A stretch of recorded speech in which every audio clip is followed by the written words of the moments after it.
بسم اللہ الرحمن الرحیم۔ صحیح بخاری کتاب الحیض حدیث نمبر 331۔ حضرت عائشہ صدیقہ رضی اللہ تعالیٰ عنہا سے روایت ہے، انہوں نے کہا کہ نبی صلی اللہ علیہ وسلم نے فاطمہ بنت حبیش رضی اللہ تعالیٰ عنہ سے فرمایا کہ جب حیض کے ایام آئیں تو نماز چھوڑ دو، جب حیض کے ایام گزر جائیں تو خون کو دھو ڈالو اور نماز ادا کرو۔ حدیث نمبر 332۔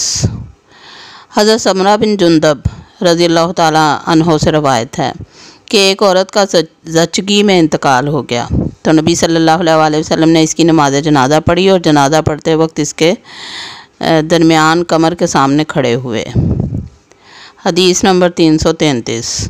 حضرت عبداللہ بن شداد رضی اللہ تعالیٰ عنہ سے روایت ہے، وہ کہتے ہیں کہ میں نے نبی صلی اللہ علیہ وسلم کی زوجہ محترمہ اور اپنی خالہ حضرت میمونہ رضی اللہ تعالیٰ عنہ سے سنا کہ وہ حائضہ ہوتی اور نماز نہ پڑھتی تو بھی رسول صلی اللہ علیہ وسلم کی سجدہ گاہ کے پاس لیٹی رہتی۔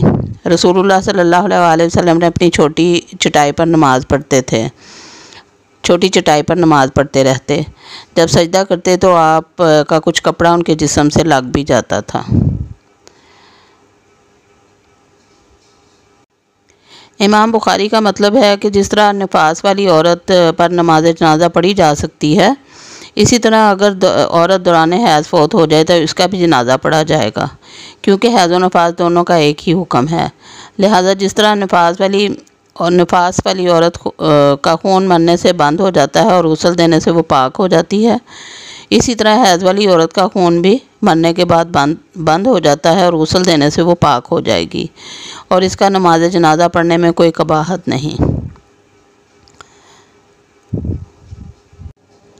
کتاب التیمم، تیمم سے متعلق احکام و مسائل۔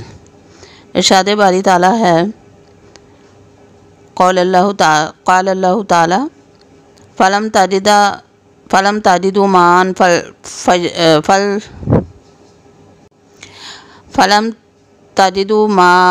فتیمموا صعیدا طیبا فامسحوا بوجوہکم وایدیکم منہ۔ سورۃ المائدہ آیت نمبر 6۔ ارشاد باری تعالیٰ ہے، اور اگر تم مریض ہو یا سفر میں ہو یا تم میں سے کوئی شخص رفع حاجت کر کے آئے یا تم نے عورتوں سے مباشرت کی ہو، پھر تمہیں پانی نہ ملے تو پاک مٹی سے تیمم کر لو، پس اس سے اپنے چہروں اور ہاتھوں کا مسح کر لو۔ حدیث نمبر 334۔ نبی صلی اللہ علیہ وسلم کی زوجہ محترمہ حضرت عائشہ رضی اللہ تعالیٰ عنہ سے روایت ہے، انہوں نے فرمایا کہ ہم ایک سفر میں رسول اللہ صلی اللہ علیہ وسلم کے ساتھ نکلے۔ جب ہم بیدا یا ذات الحبیش پہنچے تو میرا ہاتھ ٹوٹ کر گر گیا۔ رسول اللہ صلی اللہ علیہ وسلم نے اس کی تلاش کے لیے قیام فرمایا تو دوسرے لوگ بھی آپ صلی اللہ علیہ وسلم کے ہمراہ ٹھہر گئے، مگر وہاں کہیں پانی نہ تھا۔ لوگ حضرت ابوبکر صدیق رضی اللہ تعالیٰ عنہ کے پاس دوڑے ہوئے آئے اور کہنے لگے کہ آپ نہیں دیکھتے کہ عائشہ رضی اللہ تعالیٰ عنہ نے کیا کیا؟ رسول اللہ صلی اللہ علیہ وسلم اور سب لوگوں کو ٹھہرا لیا اور یہاں پانی بھی نہیں ملتا اور نہ ان کے پاس پانی ہی ہے۔ یہ سن کر حضرت ابوبکر رضی اللہ تعالیٰ عنہ آئے۔ اس وقت رسول اللہ صلی اللہ علیہ وسلم میدان پر سر رکھے محو استراحت تھے۔ صدیق اکبر رضی اللہ تعالیٰ عنہ کہنے لگے، تم نے رسول اللہ صلی اللہ علیہ وسلم اور سب لوگوں کو یہاں ٹھہرا لیا، حالانکہ یہاں پانی نہیں ہے اور نہ ہی لوگوں کے پاس ہے۔ حضرت عائشہ رضی اللہ تعالیٰ عنہ فرماتی ہیں کہ ابوبکر صدیق رضی اللہ تعالیٰ عنہ مجھ پر ناراض ہوئے اور جو اللہ کو منظور تھا برا بھلا کہا، نیز میری کوکھ میں ہاتھ سے کچوکے لگانے لگے، لیکن میں نے حرکت اس لیے نہ کی کہ میری ران رسول صلی اللہ علیہ وسلم کا سر مبارک تھا۔ صبح کے وقت اس بے آب مقام پر رسول اللہ صلی اللہ علیہ وسلم بیدار ہوئے تو اللہ تعالیٰ نے آیت تیمم نازل فرما دی، چنانچہ لوگوں نے تیمم کر لیا۔ اس وقت حضرت اسید بن حفیر رضی اللہ تعالیٰ عنہ بولے، اے آل ابو بکر، یہ کوئی تمہاری پہلی برکت نہیں۔ حضرت عائشہ رضی اللہ تعالیٰ عنہ فرماتی ہیں کہ جس اونٹ میں سوار تھی، ہم نے اسے اٹھایا تو اس کے نیچے سے ہار مل گیا۔ حدیث نمبر 335۔ حضرت جابر بن عبداللہ رضی اللہ تعالیٰ عنہ سے روایت ہے، نبی صلی اللہ علیہ وسلم نے فرمایا، مجھے 5 چیزیں ایسی عطا کی گئی ہیں جو مجھ سے پہلے کسی نبی کو نہیں دی گئیں۔ ایک یہ کہ مجھے 1 مہینے کی مسافت پر بذریعہ روب مدد دی گئی ہے۔ دوسری یہ کہ تمام روئے زمین پر میرے لیے مسجد اور پاک کرنے والی بنا دیا گیا ہے۔ اب میری امت میں جس سے اس کو نماز کا وقت آ جائے اسے چاہیے کہ وہی نماز پڑھ لے۔ تیسری یہ کہ میرے لیے مال غنیمت حلال کر دیا گیا ہے، جبکہ اس سے پہلے کسی کے لیے حلال نہ تھا۔ چوتھی یہ کہ مجھے شفاعت کبریٰ عطا کی گئی ہے۔ پانچویں یہ کہ پہلے نبی خاص اپنی قوم کے لیے مبعوث ہوا کرتا تھا، مگر میں تمام لوگوں کی طرف رسول بنا کر بھیجا گیا ہوں۔ حدیث نمبر 336۔ حضرت عائشہ رضی اللہ تعالیٰ عنہ سے روایت ہے، انہوں نے ایک بار حضرت اسماء رضی اللہ تعالیٰ عنہ سے ایک ہار مستعار لیا جو گم ہو گیا۔ رسول اللہ صلی اللہ علیہ وسلم نے ایک شخص کو اس کی تلاش کے لیے روانہ کیا کہ وہ اسے مل گیا، لیکن ان لوگوں کو نماز کا وقت ایسی حالت میں آیا کہ ان کے پاس پانی نہیں تھا، چنانچہ انہوں نے ویسے ہی نماز ادا کر لی۔ جب انہوں نے رسول اللہ صلی اللہ علیہ وسلم کی خدمت میں شکایت کی تو اللہ تعالیٰ نے تیمم کی آیت نازل فرما دی۔